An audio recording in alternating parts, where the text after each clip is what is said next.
Hey, what up, guys? This is actually the Nathan Carter YT this time around, introducing you to another video from RSTS Express Wrestling.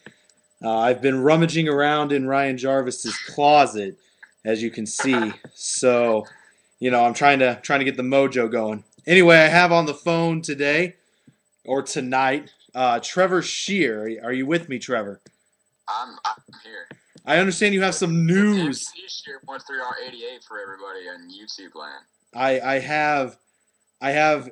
I hear you have some breaking news for us. Can you go ahead and break that? I think this video is going to get horrible view count anyway because we don't obviously have the main attraction of the show on there because people just love fucking the mad scientist.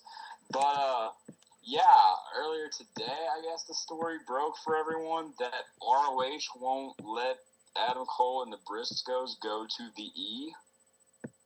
They're stopping them. They're holding them to their ROH contracts, which wouldn't seem like a major deal, a major issue. Obviously, Ring of Honor trying to grow needs those things. I mean, the Briscoes are one of their main event attractions, and Adam Cole is one of their, up and coming guys they really want to build around. But the fact that I believe his name is Jeff Koch or whatever, the guy who is now heading Sinclair Broadcasting's version of Ring of Honor, specifically stated at the start that ROH was basically like the minor leagues to get to the WWE. It was like a starting point. It was a launching off pad, and they would let anybody go freely who, got a contract offer. They wouldn't hold them to it. It's basically like saying playing in AAA baseball. Nobody keeps you down there like, no, you're not going to go to the majors. That's basically the point he was trying to make, and they're holding them to their contract agreements, which I think is complete bullshit. I'd love to get your opinion, though. Uh, I mean, it's tough. It's one of those deals where, I think if you're taking anybody at their word in the professional wrestling business, I think you're being foolish.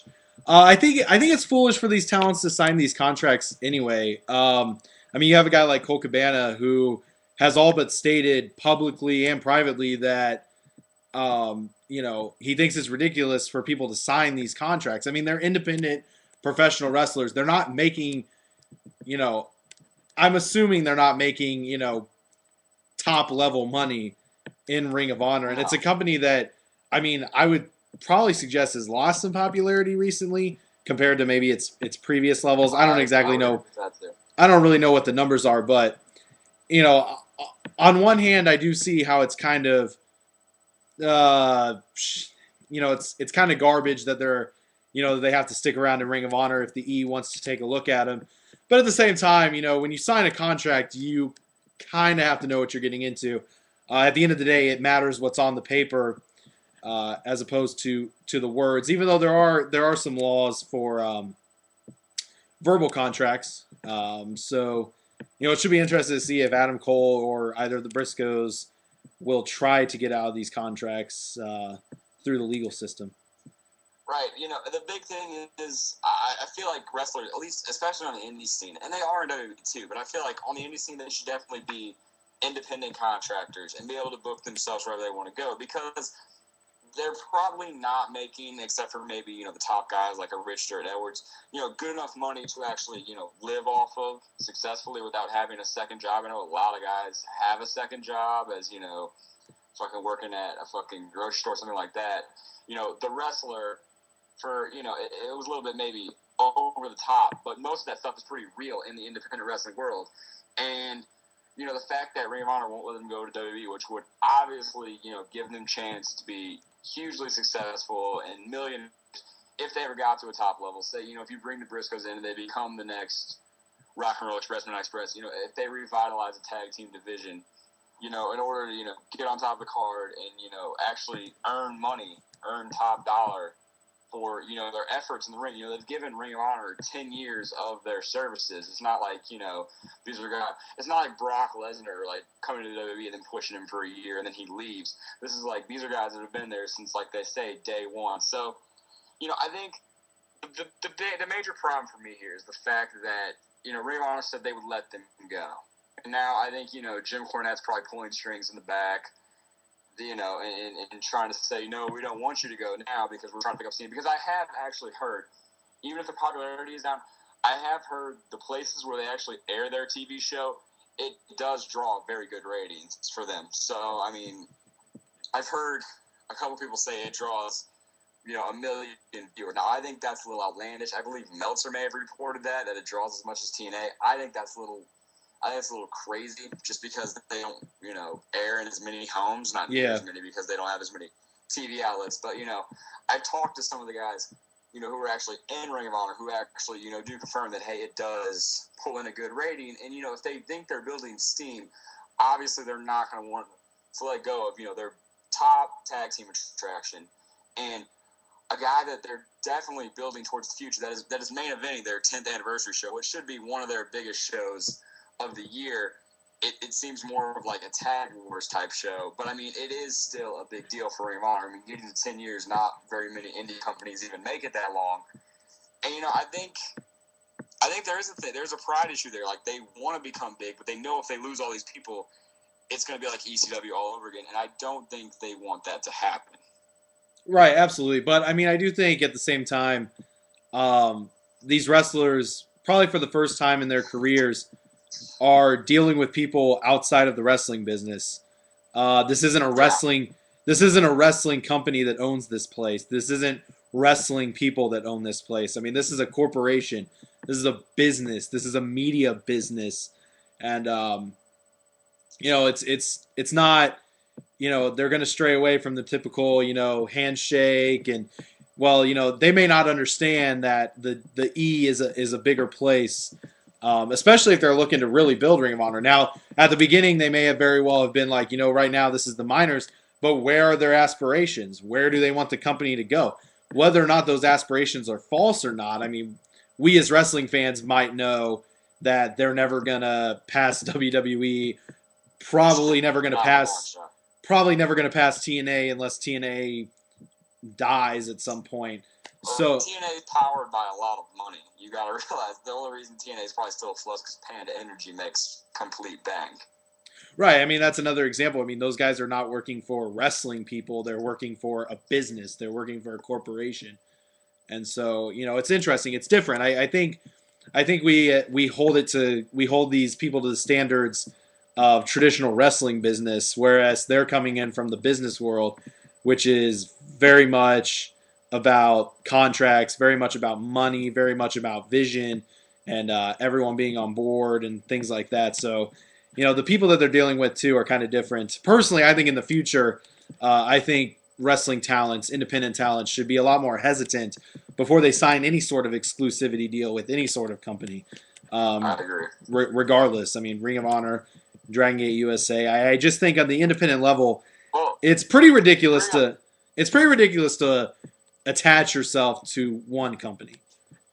You bring up Dragon Gate USA, and that's the funny thing. Like that's a big difference between Ring of Honor and Dragon Gate USA. Like, Dragon Gate USA, Gabe Sapolsky, as much as people want to give him crap and stuff like that, would never hold a guy to a contract to not go succeed in WWE. And you've also got to think, how many more years do Jay and Mark Briscoe really have? I mean, they've been putting their bodies through, I'm sure, hell for the past 10 years.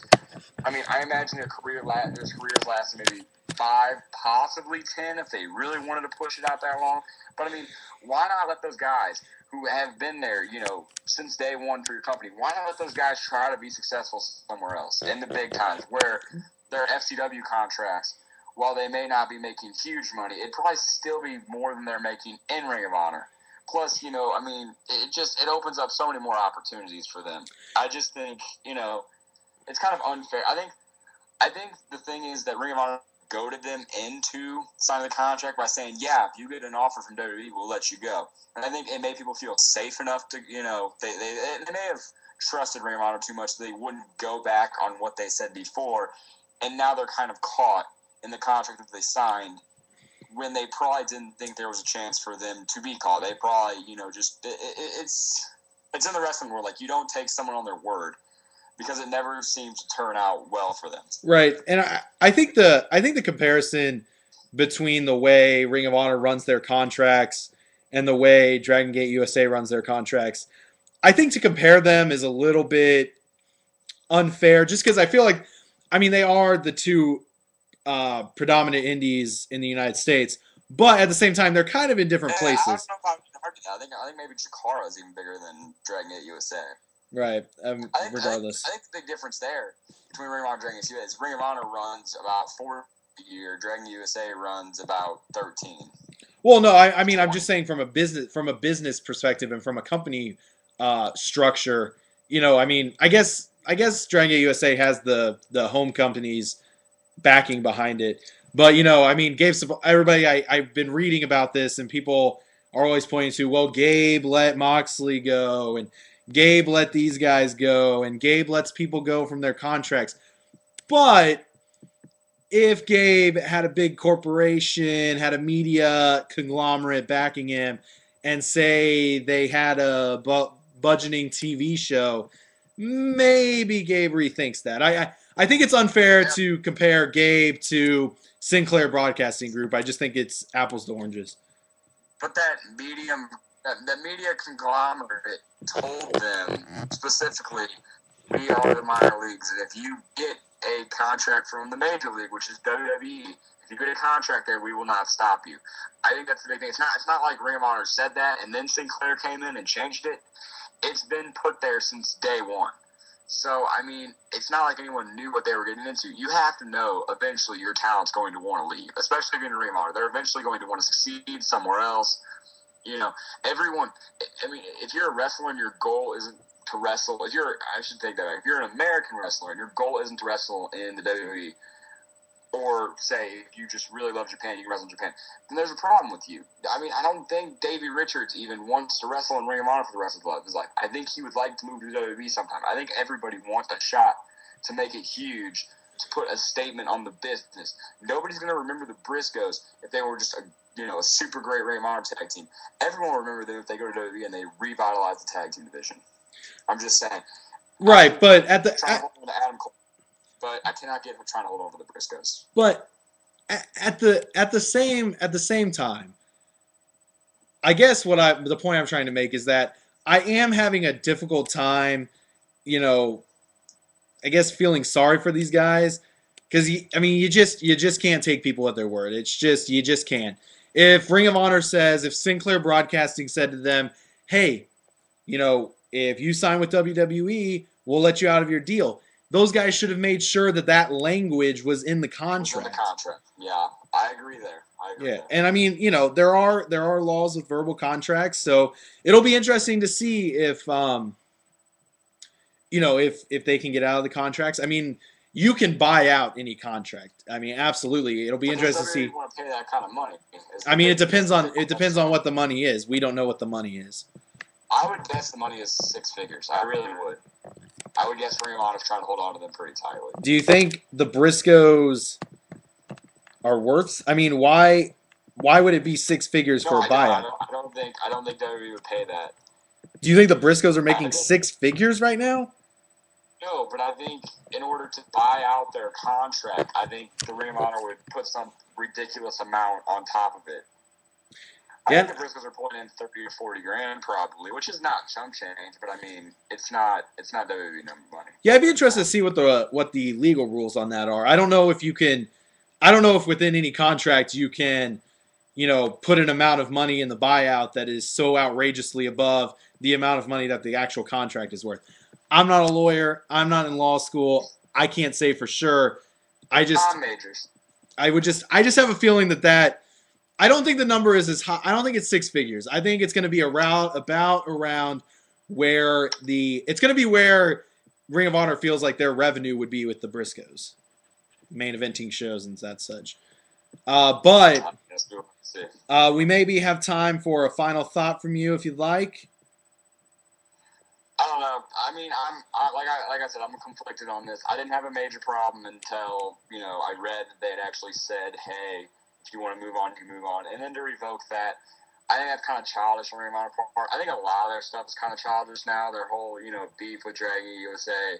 I just think, I feel like the company is being run by just kids that just growing men that are acting like they're 12 years old. Yeah, absolutely. But actually, for now, that's all the time we have. So for RSTS Express Wrestling, it's been the Nathan Carter YT and MVPScheer123r88. And we will see you next time. Deuces.